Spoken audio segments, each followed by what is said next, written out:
Prece e sejam bem-vindos a mais um áudio aqui para o canal.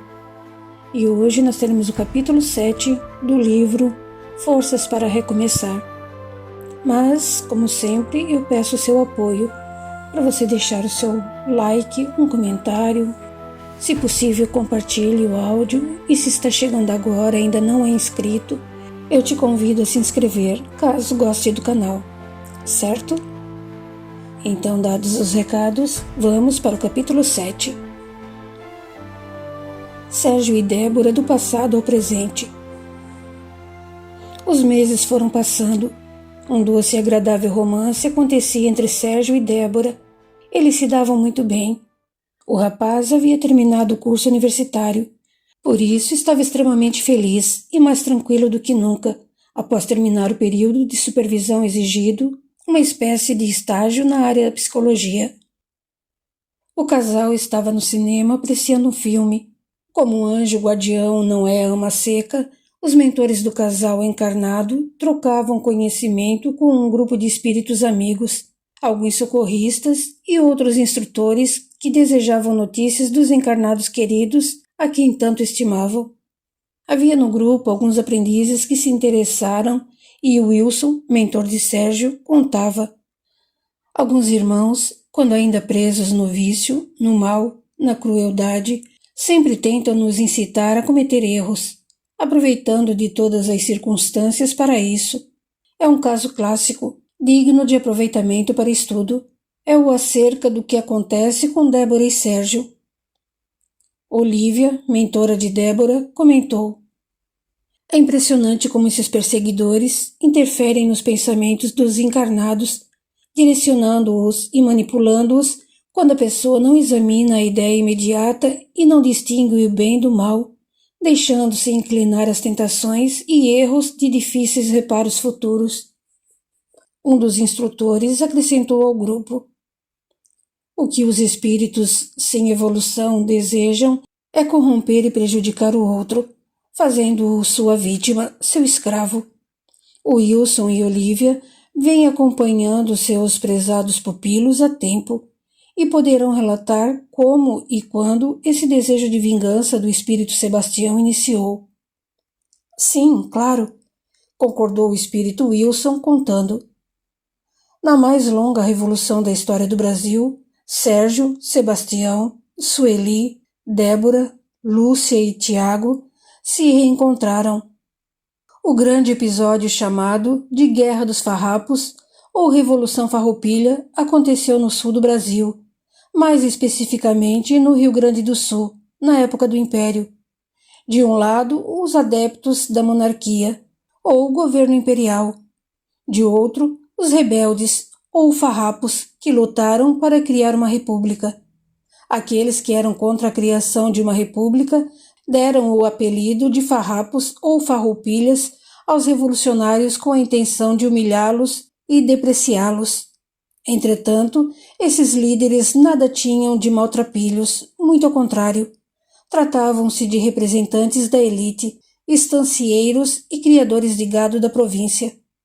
Os lugares e os interesses que queriam defender tinham grande importância ao império. Diante da pausa em que Wilson refletia em como resumir os fatos, o espírito Olívia lembrou. Bento Gonçalves da Silva foi o líder dessa revolução, apoiado por diversas camadas populares que estavam bem insatisfeitas com os altos valores dos impostos taxados pelo governo imperial sobre a produção de carnes para consumo, carne salgada e couros utilizados para a confecção de diversos artigos. Além dessas, havia outras inúmeras queixas, pois a contribuição da província para a economia brasileira era muito explorada, no Rio Grande do Sul principalmente, cabendo a este cobrir inúmeras despesas da província de Santa Catarina e de outras regiões por não conseguirem arcar com suas próprias despesas, e o que recebiam do governo central era insuficiente, cabendo a contribuição complementar de recursos vindos de outras províncias. Dessa maneira, sobrecarregando-as com impostos. Em seguida, ela trocou olhar com Wilson, como se lhe passasse a vez, e ele contou. Diversas batalhas sangrentas foram travadas no sul do país entre o exército imperial e os rebeldes farroupilhas. Houve vitórias e derrotas de ambas as partes em diversos lugares da província, desde as grandes cidades até os mais distantes e pequenos vilarejos gaúchos. Em 1836, pouco antes da prisão de Bento Gonçalves, os imperiais derrotaram os farroupilhas em uma e outra luta, parecendo em vantagem. O Marechal Sebastião, espírito impiedoso que até hoje persegue Sérgio, era um comandante militar nessa época, recebendo muitos méritos e até postos de destaque pelas vitórias e estratégias. Mas as tropas republicanas, farroupilhas, começaram a se unir e crescer por causa dos apelos dos oficiais do exército revolucionário, que angariaram recursos financeiros e soldados, incluindo escravos e presos, para se alistarem, prometendo-lhes liberdade ao final da guerra. Sérgio, nesta época, era um jovem tenente do exército imperial e de compromisso firmado com a filha do Marechal Sebastião. Tratava-se de um acordo de união arranjado entre as famílias, algo bem comum naquele tempo. A filha do Marechal Sebastião era Sueli, ex-namorada de Sérgio na atual encarnação. Convocado para combater os revolucionários farroupilhas, mesmo forçado, Sérgio precisou seguir para o sul ou enfrentaria rigorosa pena por deserção. Participou de algumas lutas e ficou desgostoso com o que via e presenciava. Tudo piorou quando, na tentativa de emboscar Bento Gonçalves, Sérgio tornou-se oficial de maior confiança do Marechal Sebastião. Certa vez, após frustradas tentativas, sobre o cavalo a passo lentos, Sérgio cavalgava cabisbaixo e completamente silencioso ao lado do Marechal Sebastião, comandante do agrupamento. A maioria dos soldados daquela tropa do exército imperial estava alegre, falante e sob o efeito de forte bebida alcoólica. Marchavam para Porto Alegre. A jornada seria longa. Chegando a um vilarejo bem pobre, viram a bandeira tremulando com as 3 cores dos defensores republicanos, o que significava um sinal de apoio aos rebeldes revolucionários farroupilhas. A situação mudou. Naquele instante, o comandante do grupamento desembainhou sua espada e sinalizou o ataque dos soldados contra o pequeno, pobre e indefeso vilarejo. A tropa deu um grito de excitação. Uma ovação animalesca e voraz os dominou.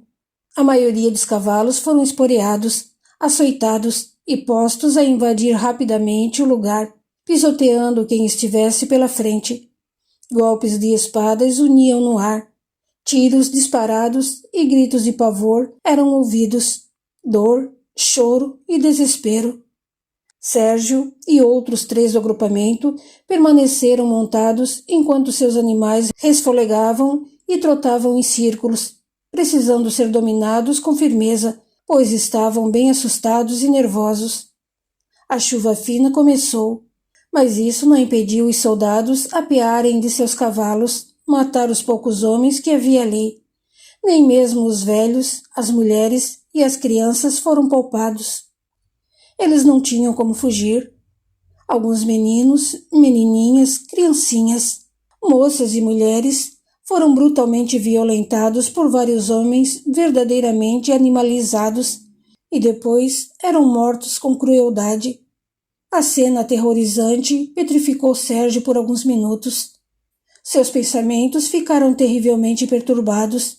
Entre muitas coisas presenciadas naquela guerra até então, era a mais selvagem e vil atrocidade que testemunhou. Estava longe de ser uma guerra. No vilarejo não havia combatentes, nem homens suficientes em condições de defender os velhos, mulheres e crianças. Algumas casas começaram a ser incendiadas e saqueadas como de costume. Todos os poucos homens da vila já se achavam mortos, enquanto as mulheres eram impiedosamente maltratadas. Sérgio desceu de seu cavalo e os soldados, tão chocados quanto ele e que lhe eram fiéis, fizeram o mesmo. Ele tentava encontrar o comandante da tropa, com o intuito de pedir que ordenasse o fim daquelas ações criminosas, repugnantes e cruéis.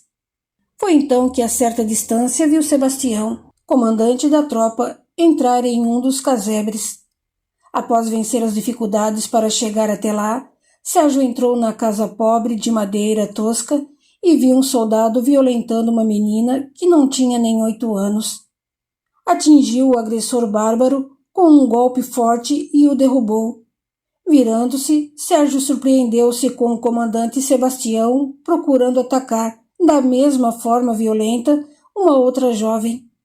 Indo à sua direção, Sérgio o esmurrou. Eles brigaram por algum tempo até Sebastião cair, e mesmo no chão, o comandante atirou, querendo matá-lo. De imediato, Sérgio chutou-lhe o rosto até vê-lo desmaiado. Olhando para trás, viu a jovem chorando e abraçando o corpo da garotinha que ele havia defendido pouco antes. Nesse instante, ele percebeu que o tiro disparado para matá-lo atingiu a menininha fatalmente. Chegando à porta, confuso e sem saber o que fazer, o oficial viu os soldados da tropa imperial completamente sem controle, como animais selvagens. Tudo acontecia muito rápido e ele sentia-se muito mal. Aquilo não fazia parte de sua índole. Não suportava ver tanta covardia, crueldade e sordidez. Ao tempo em que Sebastião permanecia sem sentidos, Sérgio gritou em voz de comando, ordenando que todos parassem com aquele barbarismo. Mas os homens não o ouviam e continuavam com a prática insana. No momento inesperado, como um bicho indomado, um dos soldados passou por ele, que estava à porta, e foi à direção da jovem ajoelhada e abraçada à irmãzinha morta. Puxando-a pelos cabelos, agarrou-a pelas roupas já rasgadas e ia atacando-a, quando Sérgio reagiu, investindo contra ele. Agrediu-o, deixando-o sem sentidos. A jovem chorava em desespero. Ajoelhada, segurava um pedaço de pano de seu vestido todo rasgado para tentar cobrir o corpo exposto. Apiedado, Sérgio tirou a jaqueta do uniforme que usava e a cobriu, indo novamente até a porta. O jovem oficial sentiu-se enojado com o que presenciava e impotente para controlar aquela situação. Foi quando 2 soldados dignos e de sua confiança, assombrados com a desnecessária violência dos companheiros, foram até Sérgio. Mesmo vendo-o desorientado, em pé na soleira da porta do casebre, perguntaram-lhe o que fazer, momento em que Sérgio decidiu, dizendo: "Não conseguiremos impedir essa barbaridade. Não estou de acordo com atos tão imundos e cruéis, pois poderiam ser nossas mães, irmãs, esposas ou filhas. Estou indo embora. Quem quiser, siga-me." Após isso, Sérgio assobiou para o cavalo, que obedeceu ao chamado e foi ao seu encontro. Virando-se por um instante para dentro da casa, viu o comandante Sebastião despertando, mas ainda bem atordoado. Olhando a jovem encolhida ao chão, segurando firme a jaqueta que lhe dera para se cobrir, ele entrou novamente, puxou-a para que se levantasse, mas a moça resistiu, usando suas últimas forças para agredi-lo, pois acreditou que seria maltratada. Vendo-a com as vestes e percebendo que a jaqueta não era suficiente para cobri-la, apesar dos fracos socos e tapas que recebia, Sérgio apoderou-se de uma coberta, enrolou-a com rapidez, cobrindo-a toda, e jogando-a sobre o ombro, saiu às pressas. Montando seu cavalo, retirou-se a todo galope. Mesmo com a chuva fria e fina que caía sem trégua, ao olhar para trás, ele pôde ver as labaredas avermelhadas clareando a vila totalmente incendiada pela tropa imperial que fez dali o que queria. Após uma curta jornada, ele orientou os 2 soldados que o acompanhavam para se separarem, pois teriam mais chance de fugir, uma vez que eram desertores, e seriam procurados pelo exército imperial para serem julgados, e ao mesmo tempo poderiam ser atacados por tropas farroupilhas que deveriam estar por perto. Despediram-se. Sérgio ajeitou a jovem envolta na coberta sobre o lombo do cavalo, mas não descobriu o seu rosto para que não gritasse, e a segurava firme para não cair ao trote do animal. O céu, recoberto de nuvens cinzentas, fez a noite chegar rapidamente. Parando próximo a uma grande árvore, cuja copa lhe serviria de abrigo e a mata ao redor de proteção, ele decidiu descer do cavalo, certificando-se de poderem passar a noite ali e não serem descobertos, ficou mais tranquilo. Tirando a moça do dorso do cavalo e ajeitando-a junto ao tronco da árvore, Sérgio descobriu-lhe a cabeça e afrouxou a coberta na qual estava enrolada. Em meio ao pranto silencioso, a jovem tremia muito e não conseguia encará-lo. Ele estava preocupado. Havia salvado aquela bela moça de indescritível brutalidade, mas não sabia o que fazer com ela. Era um desertor e precisava fugir com rapidez, mas nem tinha para onde ir, e ela o atrasaria. O Marechal Sebastião não lhe perdoaria e o mandaria para enfrentar um conselho de guerra, o que significava encarar a morte. Por outro lado, se fosse encontrado por uma tropa farroupilha, seria morto como inimigo. Seus pensamentos fervilhavam, enquanto aliviava o cavalo da sela e procurava pelo bornal, um saco de couro curtido, dividido em repartições para armazenar provisões para a viagem.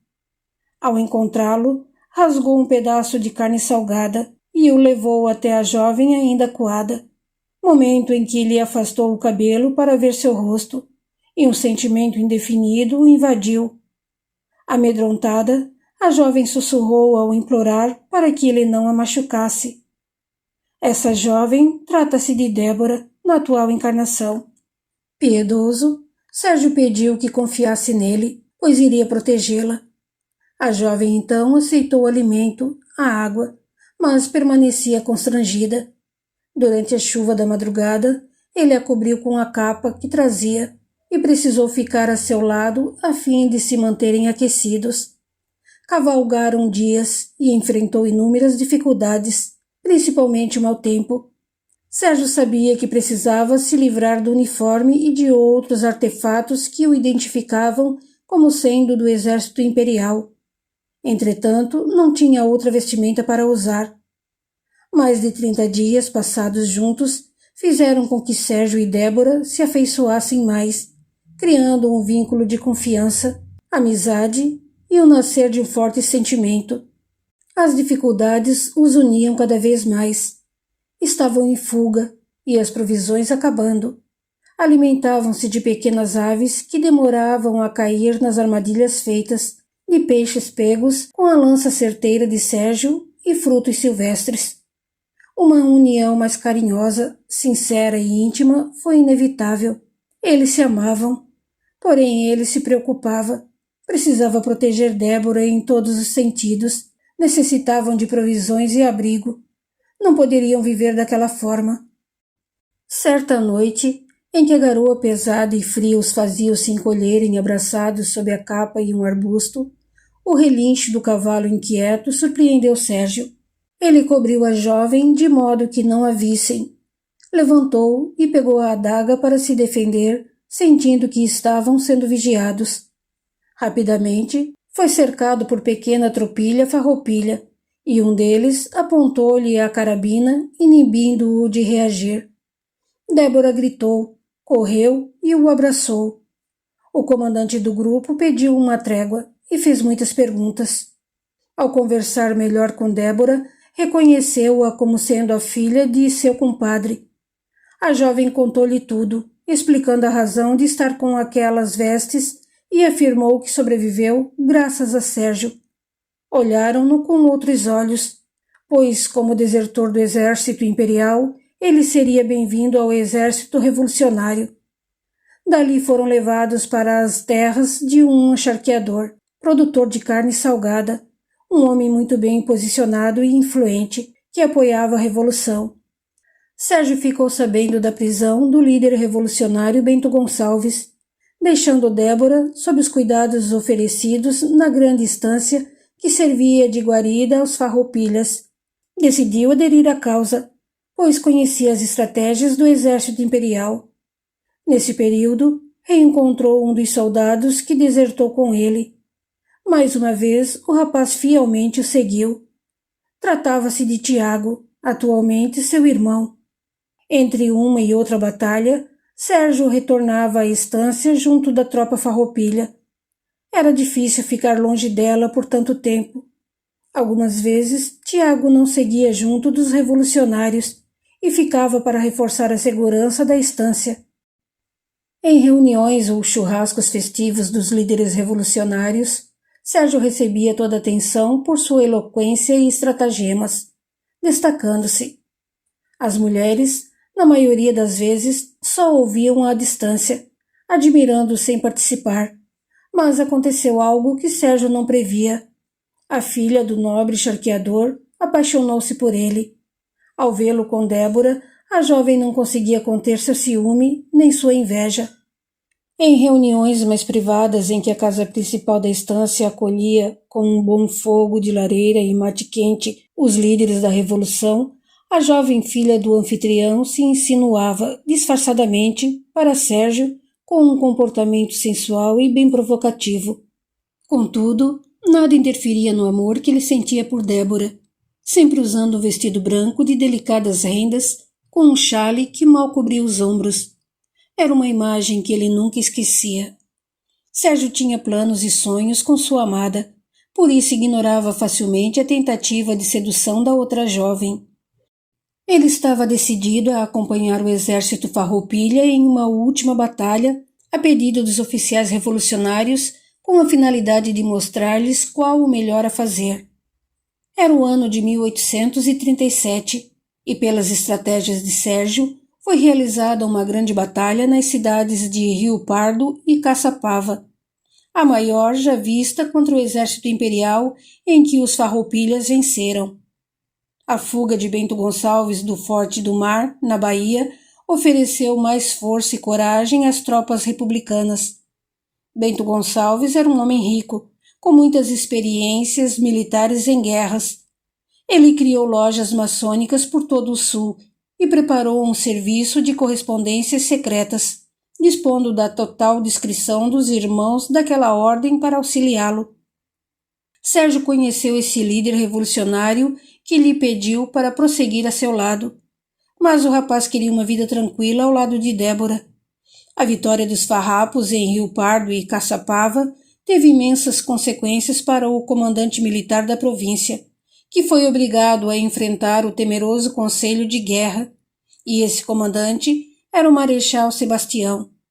Além disso, manteve contato com sua família e Sebastião soube que Sueli, sua filha na época, havia ficado grávida. Tal fato era de indescritível vergonha à família. Pela versão da moça, Sérgio a havia desonrado. A jovem ficou enclausurada até que uma parteira foi chamada para fazer o parto. Sueli morreu durante a realização desse crime hediondo. Para tentar encobrir o motivo da morte da jovem, divulgaram que ela faleceu de desgosto e tristeza pelo abandono do noivo e por vergonha de sua deserção. Sem saber absolutamente do fato no qual foi injustamente acusado, Sérgio retornou para a estância onde Débora o aguardava. Por seus préstimos, um dos líderes da Revolução deu-lhe considerável valor para começar uma vida nova e Sérgio aceitou. Pretendia partir o quanto antes, mas naquela noite foi convidado para um churrasco de comemoração na estância vizinha. Sabendo da festa de antemão, a jovem, filha do charqueador, convenceu Débora a não ir e a ficar ali, dizendo que no festejo teriam muitos homens sem classe que se embebedavam e criavam problemas. Para não desagradar o companheiro, Débora decidiu não ir, nem comentar nada sobre o verdadeiro motivo, dizendo simplesmente que estava indisposta. Bem tarde, a casa estava vazia. Quase todos os empregados haviam se recolhido, mas a anfitriã insistia para que Débora permanecesse com ela frente à lareira forte, conversando. O dia clareava quando a jovem, filha do charqueador, esperava por Sérgio e os demais fora da casa. Os empregados estavam alvoroçados e a jovem contou que durante a noite, enquanto todos dormiam, ela e Débora conversavam animadas na beira do fogo, quando a porta principal da sala foi aberta sem qualquer ruído. Um homem encapuzado, maltrapilho e usando uma capa, entrou exigindo joias. Ela tremia. Mesmo assim, buscou algumas peças de joias valiosas, enquanto o homem apontava uma pistola, mantendo Débora como refém. A jovem contou que o homem guardava as peças quando Débora se mexeu e ele atirou. Bem rápido, ele montou um cavalo que não deu para ver, mas ouviu o galope. Sérgio não suportou o golpe. Adentrou correndo na casa e confirmou que Débora estava morta com um tiro no rosto. Depois de um grito de lamento e das lágrimas que correram em sua face, ele se calou. Após o enterro da companheira, não faltaram convites insistentes para ele ficar, mas nada disse. Somente agradeceu o anfitrião, cumprimentou os oficiais farroupilhas e partiu. A filha do charqueador ficou em prantos, pois sua trama fracassou. A jovem havia combinado com um funcionário da estância o assassinato de Débora, prometendo-lhe as joias que lhe entregou como pagamento.